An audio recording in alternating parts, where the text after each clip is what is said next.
Hi, kitty cats. Welcome back to Tails and Tassels, the show where you pounce into the lives of burlesque and nightlife performers, their craft, their cats, and how the two worlds collide. I'm your host, Gemma Smith, and I host the Catbaret, New York City's cat-themed variety show.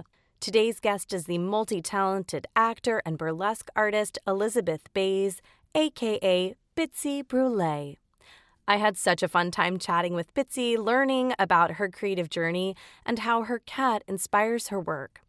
She's a devoted cat mom who brings her love for her feline Muse into her art, and along the way, she shares some powerful advice for fellow artists and performers on staying inspired, pushing through creative blocks, and how to keep the passion alive. You're definitely going to walk away from this episode with a renewed sense of motivation and some amazing insights on how to keep going as an artist when it feels really tough. Can't wait for you to hear it. Okay, let's dive into the chat.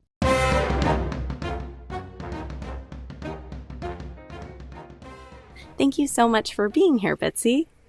Thank you for having me, Gemma. Screamy and I are very excited to be here. Screamy is very relaxed and looks very happy. Yes, she's turning 19 this year. Oh, wow. I got her when she was 13. I'm just diving into We can dive in. Yeah, since she's with you, it would be silly of us to not acknowledge her and hear a little bit about her story. So yeah, tell me how Screamy came into your life. Well, so I got her when she was 13.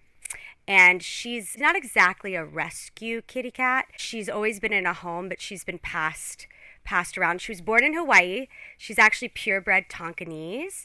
And she could have been a show cat, except she was born with a head tilt, oh, wow. which means she's partially deaf. She's almost completely deaf. So she was raised in Hawaii, and then the family had a baby, and it was just too difficult. So she got passed over to my very good friend Rebecca, who's a very talented actress in the city. And Rebecca had her when she was in grad school for several years. And then Rebecca's boyfriend took her. And then the boyfriend had her for 7 years and then got engaged to someone who was allergic to cats. And then she went back to Rebecca, and Rebecca kept getting gigs out of town. So she asked me to cat sit her. And I have a confession. Before Screamy, I was never a cat person. Wow. I was more of a dog person because I just wanted, I would, say, love me, kitty cats. And, they have to warm up to you. And, except Screamy. Screamy's kind of dog-like. Well, I think because she's deaf, she has to be more tactile. And she's so chill. So anyway, fast forward, I meet Screamy and I fall in love with her within a week, and I end up cat sitting her for 3 months. And then another couple was cat sitting her before me. And Rebecca was like, I just can't give her the attention that she needs. So I'm looking for a home. And she was like, well, maybe you two can decide. And I was like, no, she's been with me for 3 months. I pull closest friend card. and on my birthday, she gave me her little birth certificate. And she's a December baby too. We're both Sagittariuses. Ooh. How long have you had Screamy then? I've had Screamy, I think 5 years, 6 years. Wow, yeah, that's a long time. She has kidney disease, but I give her fluids every day. But she's still very, very active, and she's so chill. That's why I can take her to parades and put her in my short films, and she's just very snuggly. And because I have her, I've fallen in love with cats, but I think because I smell like a cat, more cats will approach me now, And she's still a kitty. She's still feline, but yes, that's my Screamy. And her Christian name is Penny. Uh-huh. So she came as Penny. And I thought she was named after Penny Lane. And then I renamed her Screamy because she screams so loud. But then I found out actually she was named after a character in an opera. Ooh, what opera, do you know? I don't know off the top of my head. But my friend Rebecca told me. I was like, oh, wow. Now I feel bad that I changed her name because maybe they named her that because she sings, she's always screaming, but she's Screamy.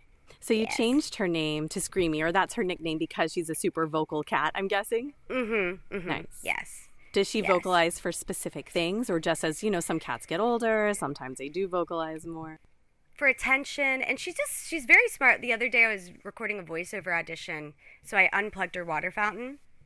I guess it was an hour later, and she was screaming at me. I was like, "What's going on?" She was by the water fountain, just screaming her little baby head off. And I was like, "I'm so sorry." Put the camera on her because she's the sweetest. She's beautiful. She's really beautiful. Thank ya. Yeah. She used to do this thing at midnight where she'd walk around in circles and go, "Meow, meow, meow." I always thought she was seeing spirits, but apparently that was something she did when she was a little kitten to get chicken, because she only eats chicken. She doesn't like fish. Okay. Oh, I'm such a crazy cat mom. You're in the right place. You're in the right place. We're here for it. But yeah, so that's how I got my Screamy baby. And for our podcast listeners, there's a portrait of Screamy on the wall behind Bitsy. I made during the pandemic. My friend, who's a very talented stop motion animator artist and also visual artist, there was this contest called a Pet Anxiety Awareness for thunder. You know, thunder jackets? Or thunder for coats? usually dogs wear them when it's thundering or fireworks. Yes. So my friend Lauren and I had this idea. So we did like a little short film. It's very silly. His stop animation is great, where I'm like an actress and I'm starving and I can't feed her, and then it goes into a stop motion animation sequence where he animates Screamy and she's singing, and this was because she's very good on set, but having her do specific things. So he made these and had them as but it really looks very realistic. It's a cardboard. It looks like a cardboard cutout of Screamy, and it's even got a little tail, and it looks life size. Yes, it is. It might even be bigger than her at this point because she's so small. You are the perfect person for this podcast because you do have a lot of art that you've created inspired by Screamy. So can you share a little bit about your background and journey as an artist? And you can, include your theater background as well as burlesque. Yes. So I moved to New York, over a decade ago, I think. And I felt a little lost, and I found the William Esper acting studio. And I did a summer program there, and I fell in love with the studio and the technique. And I studied at the 2-year program there. And initially I wanted to do musical theater, and I still love musical theater, but I found my way more into sort of straight theater. But then I booked Angelina Ballerina the musical when I got out of school, so I did a national tour of that, just children's musical theater, and I got representation, and I was feeling very frustrated because everybody was like, "You have a great look, you have such a period piece look, blah, blah, blah, blah," but I did book some indie theater work, which I loved, I absolutely loved, but of course that doesn't pay the bills. At the Here Art Center, I did The Tower with Antimatter Theater Collective. It told the story of the Donner Party, which, if anybody who's listening, the Donner Party is about, they were traveling to rush for gold, but they got lost, and then they ended up starving to death, and there's rumors that they resorted to cannibalism. Ooh, there's fascinating. There's been a lot of different adaptations and things of that nature, and it was like immersive theater piece, so that was really cool. Then I feel like my art and Screamy and burlesque really came manifested after I got sober. So I've been sober for 8 years. I think it'll be 9 in February, knock on wood. My mother had Alzheimer's, and she ended up passing away 3 years ago. I wanted to be able to show up for my family and my mom. And then in sobriety, I swear this all circles back to Screamy, I found burlesque, which was wild. And then also in sobriety, I kind of found my voice in the sense that I was tired of waiting around for anybody to give me permission. And I think a lot of it has to do with burlesque, because I look at my acts, at least, as one-woman shows. And I usually try to tell a story in the piece.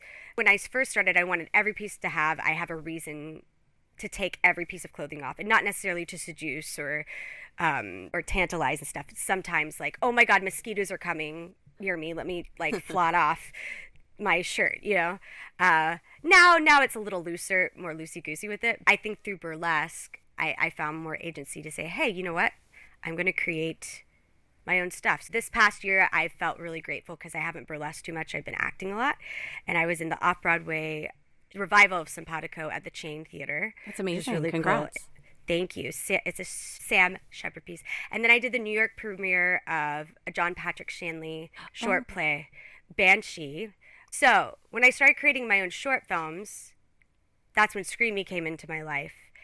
And I actually met her at my friend Rebecca's, but way before I cat sat, like 2 months before. And I was kind of infatuated with her because I'd never met a kitty who was so friendly to me before. Mm-hmm. I also didn't know she was partially deaf at the time. And she was very, very loud. And I think one of the reasons she's really loud is because she can't hear how loud she is. And she spooned with me all night. And it was the first time a cat had ever cuddled with me. And it inspired me to write a short film where I talk about meeting this beautiful lady. And the whole time you think I'm talking about a woman. And then you find out it's Screamy at the end. And that's where the music video that you saw is from. It's at the very end. And that's why spoiler about the short film, but you find the big twist is it's a kitty cat. Well, thank you so much for sharing your journey. Everyone's journey is so different, and that's what I've really enjoyed about interviewing folks on the podcast, learning about different artists' stories and what led them to burlesque, but there's so many other facets of their artistry in addition to that. And I really appreciate you sharing about the fact that like you have more agency in creating a solo piece as a storyteller. Some other performers have also felt that that's something that drew them to burlesque, whether it's like aging out of getting parts and things happening where you're feeling like, I want to be empowered. So it sounds like you have a lot of cat inspired or cat themed art. So tell me a little more about the music video, because I'd love to share that in the show notes. It's part of this short film because I've watched the music video. I love it. Everything about it. It's you and two other performers, and you're wearing cute cat ears. It's very bright. I think there's like a pink background. It's very, I would say, poppy and very stylized. Would you share a little bit about that? Sure. Oh, I just want to piggyback. I forgot in my journey with the agency, giving myself agency. It's so funny because I really do feel I loved studying at William Esper Studio. I had a lot of opportunities in South Carolina where I'm originally from, and those teachers are great. And at Esper Studio, they always talked about work begets work. And I really think when you make your own stuff, that's when the opportunities that you auditioned for start to come. I did my biggest project to date, which is inspired by my mom. I'm going to do a quick plug for this short film because knock on wood, it's in the film festival circuit next year. I've applied to all the big festivals, so my mom used to have a confabulation. She's a witch, and a lot of people living with Alzheimer's, they'll have delusions, and she had a recurring confabulation delusion. She was a witch, and in the movie you don't know if she's a witch or if it's Alzheimer's. Mm-hmm. And it was like my biggest film to date, like a budget of $20,000. Wow. I had to raise money. We hired a casting director. The director, Kristen Buckles, was amazing. One of my best friends wrote it, who's a very talented actor, comic, Austin Jennings Boykin. I got to act opposite Catherine Grody, and all these amazing things were happening, but the audition season was like dry in the winter. I was like, I'm going to make my own work. But as soon as I started doing that, and then once I shot it, all these opportunities came out. And it wasn't necessarily from that project, but I don't know if it's just the energy, putting that out in the universe, kind of declaring, I'm not, like I said, not going to sit around and wait, and I'm just going to start creating my stuff. But anyway, yeah, that's artist actor, but cat-related themed stuff. The music video. Yeah, I really wanted, for the music video, I went to a film festival that another little short that I did was in. And a guy had made a really hilarious music video about sitting a lot or something. It was very funny.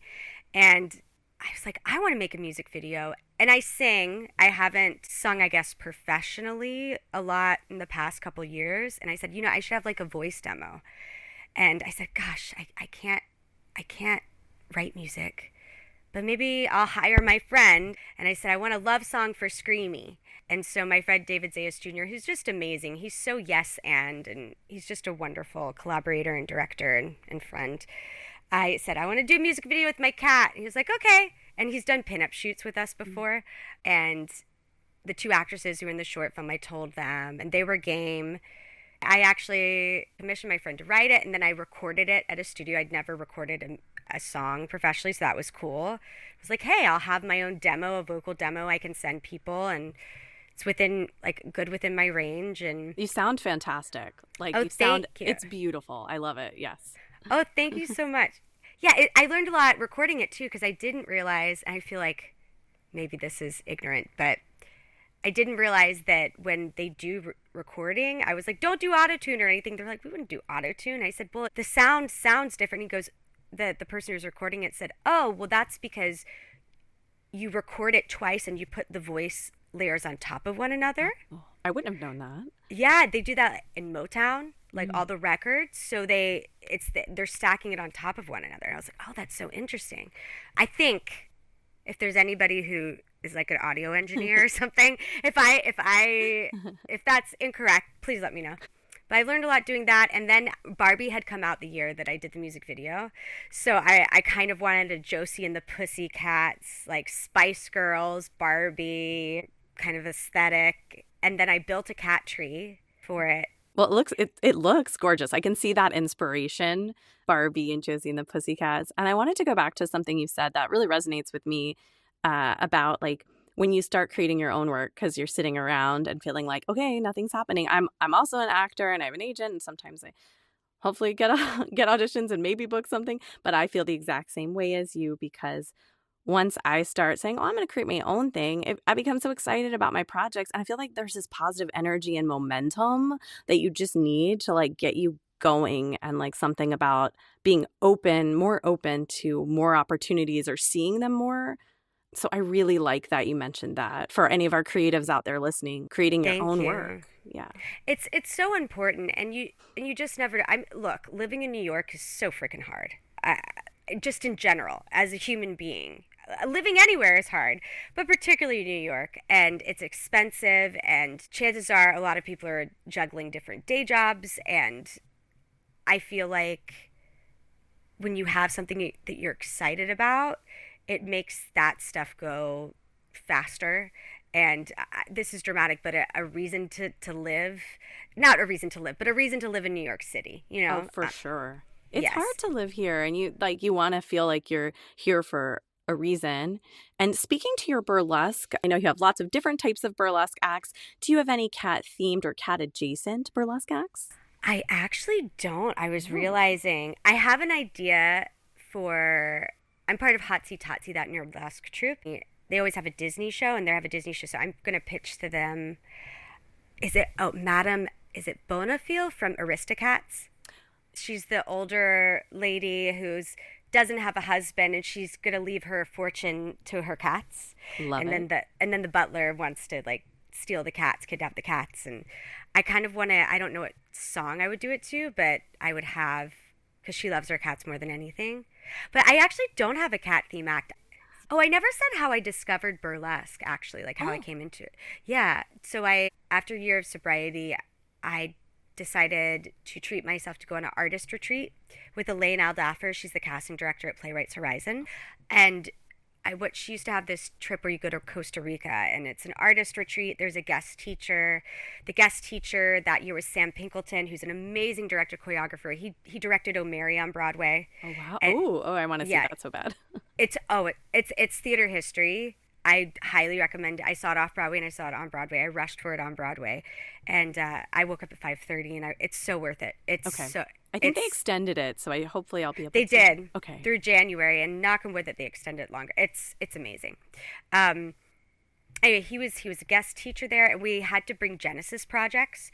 So everybody, it could be anything. It could be creating a deck of tarot cards that you did the art for. It could be a one-woman show. It could be a novel. And I came in with a character idea, a mermaid type character, but I didn't know what I wanted to do with it. And we're walking, and there's a little stand with hats. And I said, oh, should I get that hat? And Sam said to me, I could see you wearing that topless on a tortoise, because there was like a tortoise statue. And I said, I've always wanted to do burlesque. And he said, well, why don't you do that for your Genesis project? And I said, oh, Okay. And so I did. I stripped like a year into sobriety. I stripped in the jungle with all these people on the retreat. And then when I came back to New York, I went to the New York School of Burlesque and took a class with Joe Boobs. And then it kind of, went on from there. Sounds like it was really transformative for you. And I just wanted to touch on, like, thank you for sharing about your sobriety. I know a lot of artists as well that have moved forward in their art on their journey. And I wanted to mention how I think special it is that you use things in your life that you're going through, whether it's your love for your cat or to honor your mom with your art. Is there anything else regarding your art, whether it's cat themed or just something special to you that you'd like to share to any other creatives that might be listening? If you have an idea, listen to it. And it doesn't matter how weird it is. I think I read Deirdre O'Connell. There was some meme up and she was accepting a Tony Award and talking about the weird art. You never know where it's going to lead you. And I really think you have to listen. I know it's cliche, but be your authentic self. Like, listen to that authenticity. It doesn't matter how weird it is. I think the weirder the better. And also, who cares if you fail? Failing is part of it. I think you're going to fail 9 times out of 10. And also, success is defined by you. These are all very cliche statements, but as I've gotten older, I've kind of relearned them and embraced the meaning of them more, if that makes sense. Also, be kind.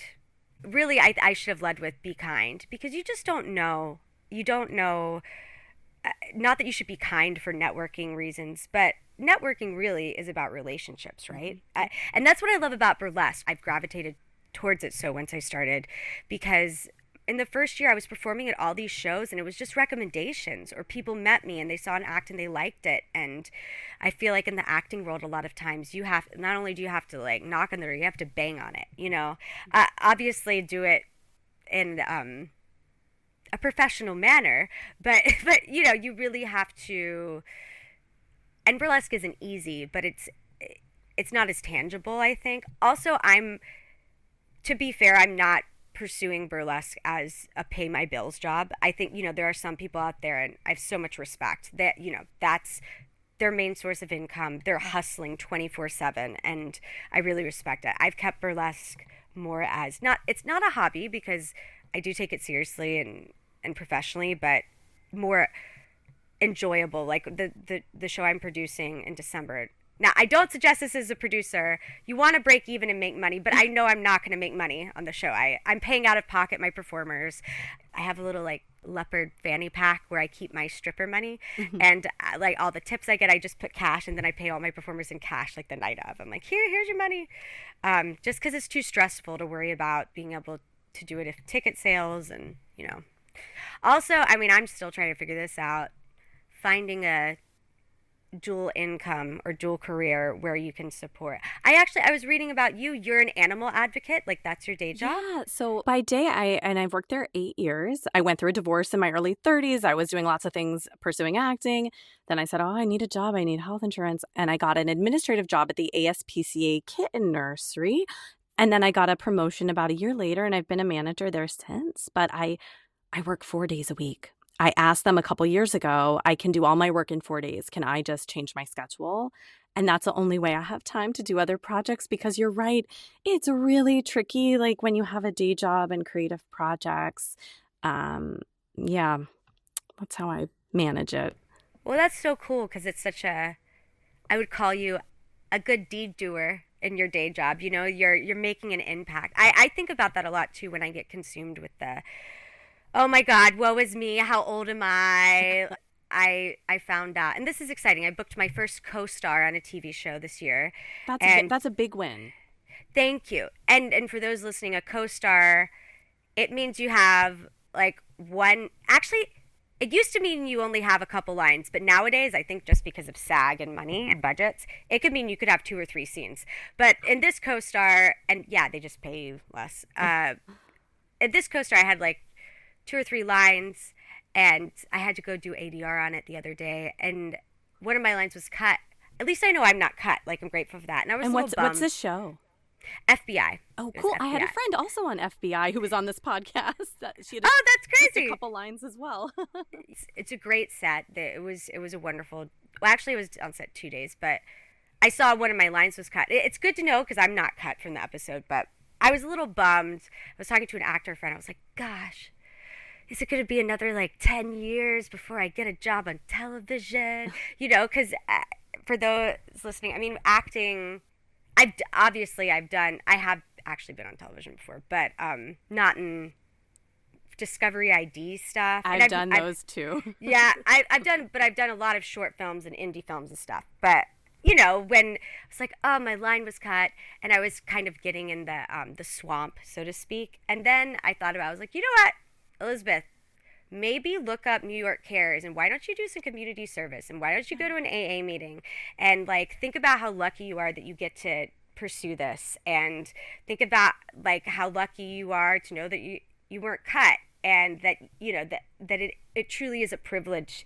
to be able to do what you do. That I think it's important. I guess another advice is it can be really hard, and it is disappointing, and it does suck a lot of the times, but how you talk to yourself and how you frame the narrative for yourself is really important, because that will make or break you from your day-to-day life, just like your soul, Yes, this all I completely understand and agree with. And I really like going back to what you said about being kind. I think that's important, just for not only for like making new friends, meeting new collaborators, people you could work with in the future, but also like if you're kind to others and putting good energy out there, it's only going to hopefully come back or spread. Like if you're in a dressing room, and everyone's like, like maybe someone's in a bad mood, and that's okay. We're human. But like if you're being kind, and you might like kind of turn their mood around, and it only helps the show.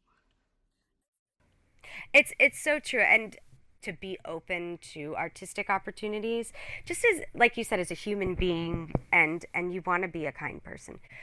But yeah, just as I'm getting older too, like I said, getting the attention off myself with like community service, and just what kind of impact you're leaving in the world. And I don't want to get political and stuff, but things that are out of our control. I know. I joined the Bushwick Mutual Aid when the election results came out, and I said, okay, I need to just try to think, what can I do? I can do a lot more to help. So I'm with you on that. I've done New York Cares, and I never stuck with it. I would just go to one thing. So I know. No, I haven't either. I mean, I always get, like, there'll be a month or two out of the year where I'm like, okay, I need to do this. But at least I do it a month or two out of the year, So, Bitsy, you've shared so many great nuggets, advice for creatives, those that are in the business now, those that are pursuing it. I find really helpful, positive mindset shifts. But now I want to learn a little bit more about beautiful, angelic Screamy. I hear that you take Screamy to like parades and events with you, and you dress up. I've seen some very cute pictures. Can you share a little bit about that? Yes. So Screamy, she's very chill, as you can see. She's always been very, very, she loves people. And I think just in her older age, I'd been to the Easter parade once before the pandemic, but I'd wanted to go again after the pandemic. And then the year that my mother died, my sister came to the city for some reason, I think just to check on me. And I was like, can we dress up and go to the parade? And she said, yeah. And he said, should I bring Screamy? And she's like, sure, why not? So I brought Screamy. And it was like she was a celebrity, Gemma. It was like no one had ever seen a cat before. Because I'll take her to the Halloween dog parade, and sometimes someone will bring a cat. But for the Easter parade, people generally don't. And I was stopped so many times to get pictures with her. She ended up in the New York Daily News, Time Out New York. There are Getty images of her. It's just wild. It was wild. I was like, I've gotten more press off of bringing my cat to the parade. Not press, but yeah, that's press. That's exciting. It was very exciting. 2022, and then I decided to take her to the Tompkins Square Dog Park parade. I didn't know if cats were allowed, so I was a little nervous. Well, for the first year at the Easter parade, she was like a little bunny. It's so funny because a lot of times people at the parades ask me if I drug her, and I said, I would not. I mean, I'm a stage mom, but I would not drug my cat to take her No. to a parade. That's terrible. She's not drugged. She's super chill. I think also because she's deaf, she's not as overstimulated, and she really loves people. Also high up off the ground, because I will take her out of her bag and hold her like a baby and stuff, but I also have she has 3 different kinds of bags, so I always carry a bag so she can go in her bag and be in her comfort area. Yeah, the first Halloween parade, I have a Slimer act. Oh. So this costume, it's really cool. It's neon green. Yes. My friend Warren Cito, he made it. And so I dressed up as Slimer. My partner dressed up as a Ghostbuster. And then Screamy was the Marshmallow Man. Aww. Or a dog dressed up as a Marshmallow Man. And then the next Easter parade, she was a bee. I made her bag look like a beehive, and she was a little bee, and it was a little window, and she can peek out, and I was a flower, or like flowers. I decorated, of course, with flowers, and I had a sunflower hat, and then my partner was a beekeeper. He didn't like that hat. But he wore it. He was a great sport, and he actually hates parades, but he's a very good sport to go Screamy and me. And we were Lord of the Rings, the novel. She was Gollum Schmeagol. And if you see her, she has very Gollum Schmeagol eyes. I can see it. The movie. Yes. And I was Gandalf, and I had like a beard. And that was crazy. We ended up on the Today Show's Instagram. They reposted something, which was wild. It's funny because people go crazy. I can see how it can be addicting to Google yourself. Like I get a little monster with it. I have to check myself down. I'm like, where is she? Did she make it in any of the best? Total stage mom. Yes. Last Easter parade, we were jackalopes. And then this Halloween parade, we didn't make it in that much press because Mom got a little overzealous. The past couple parades, it's been really cold out, so I've gotten little hand warmers to put in her bag. And this parade, it started off really cold, but it got really hot. And so she was panting, and it looked like silently screaming, and I was so nervous. I was like, did I just kill my elderly cat by, like, taking her? But so I immediately took her out of the bag, and she was fine, but we went home. We were waiting for the parade to start, but just for those listening, no, I don't drag my cat. If she doesn't like to be there, I will take her home because her health is the most important thing. We were Jaws this year. She was, I was the shark, my boyfriend was Brody, and she was Quint. And I made her bag look like the orca. People didn't get that one as much, though. Cute. It's very creative, just this. Even if I had a whole podcast episode just interviewing you about taking Screamy to parades, I mean, it's so creative because you're coming up with, like, themed costumes for 3 people. It brings me so much joy. And sometimes I'm like, all this time and money, I'm like, you know what? I don't care. It brings me so much joy. I read also a meme. I spend too much time on social media, but it was a famous writer. Oh, who was it? I forgot. Something about, for the artist, creating is praying. And that really stuck with me, and I think it's really true. I always say going to the theater is like going to church for me. I consider burlesque theater, so I think, any theater space, yeah.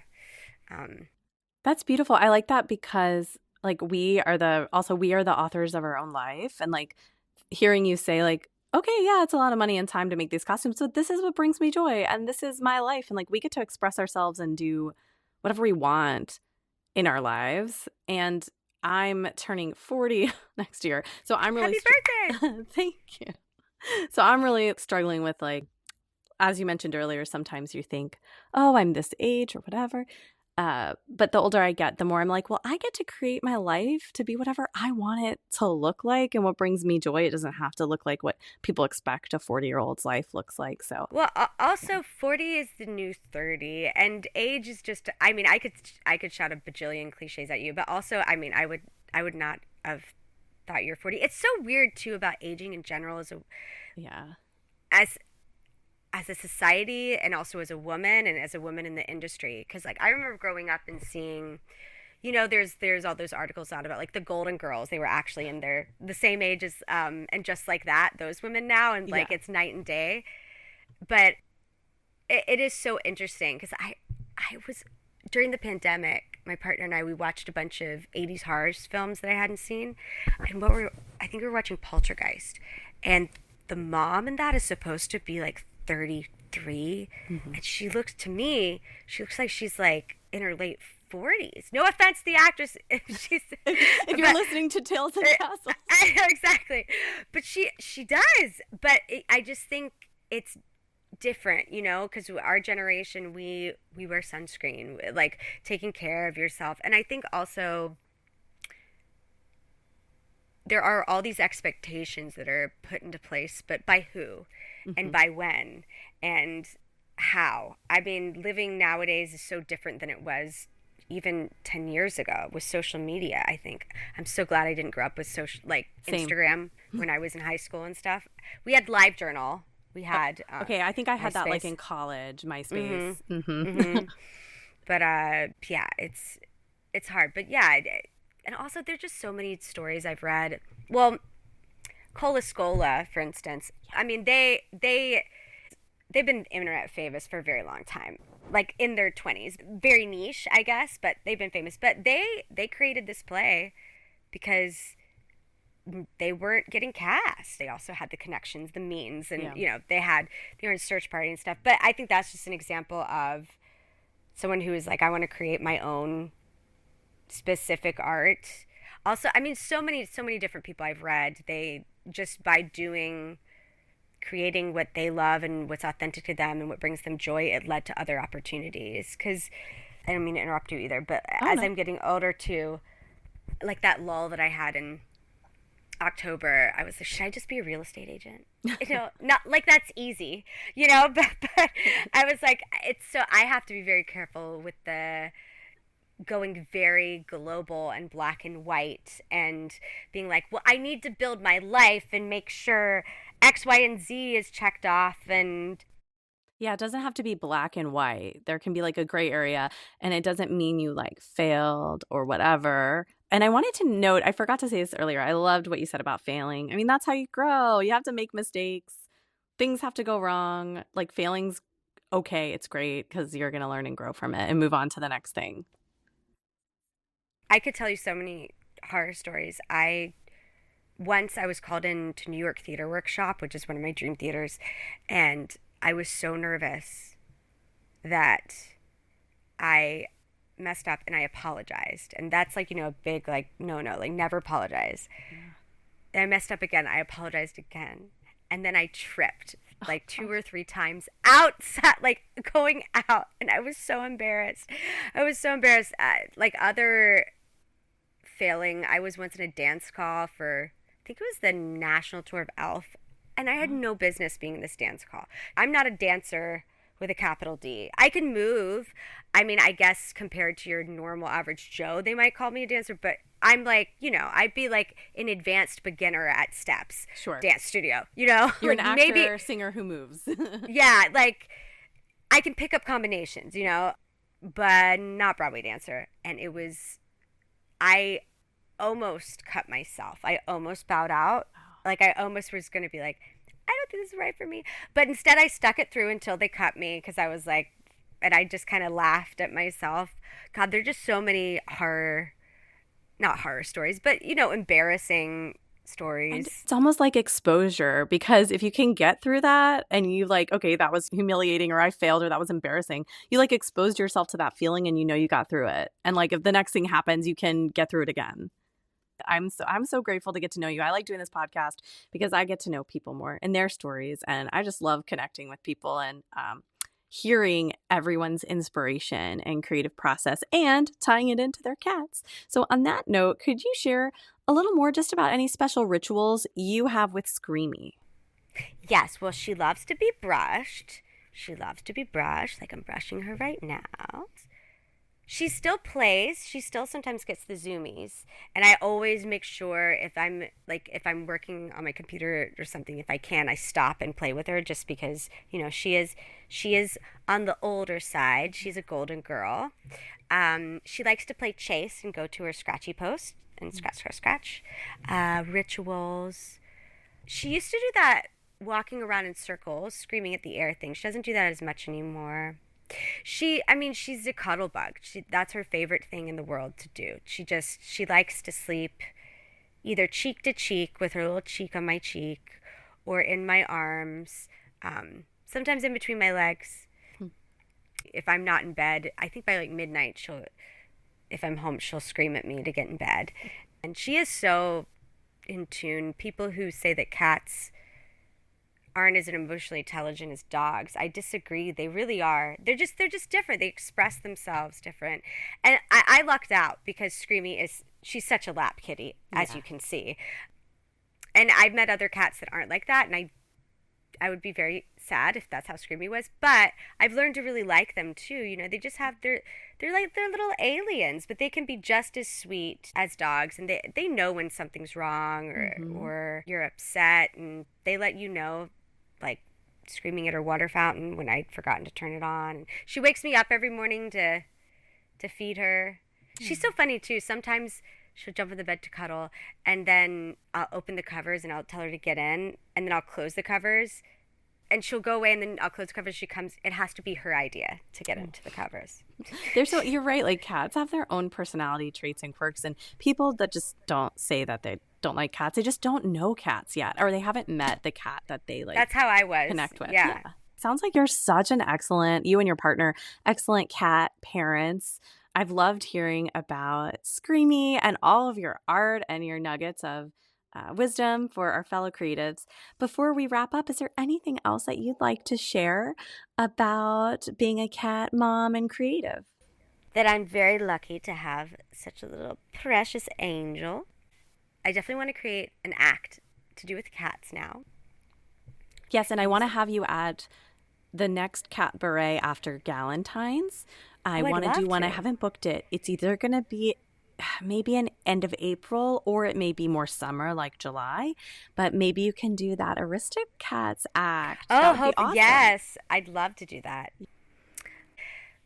But adopt senior cats. They really, I didn't adopt her in the traditional sense, but you know, when she did fall into my life, I didn't even think about the fact that, oh, she's older, she might not be with you as long, just because I was her person, you know. But they're so sweet. I went, I forget, in Brooklyn on the 4th of July, my boyfriend and I walked in, and we saw these kittens, and they were so cute, and they were all to be adopted. But then I spent some time with this boy. He was like 11 or 12, and he was just so sweet. He was so sweet. And I have some friends who just adopt senior cats, and they deserve to be loved. And it's hard because sometimes it's expensive. Like I'm very grateful that I'm able to afford and take the best care of her that I can. But they deserve all the love and they can in their senior years. I guess my message, I'm so long-winded, is adopt senior kitties. They're worth it. I mean, I have nothing. Kittens are adorable too, but.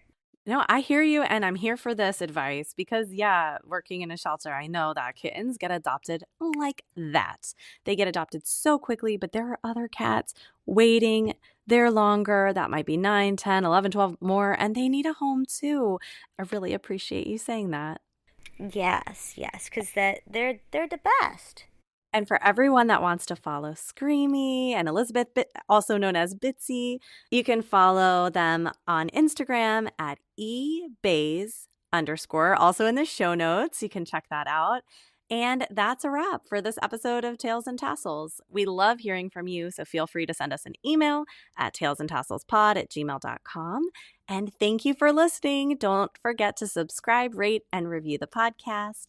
Also, join our community on Instagram at Tails and Tassels Pod for more updates and behind-the-scenes fun. And that's it for now. Take care, and until next time, kitty cats. And that's a wrap for this episode of Tails and Tassels. So if you have any questions, comments, or just want to say meow, feel free to send us an email at tailsandtasselspod@gmail.com. Thank you for listening, and don't forget to subscribe, rate, and review our podcast. Also, join our community on Instagram at Tails and Tassels Pod for more updates and behind-the-scenes fun. See you next time, kitty cats.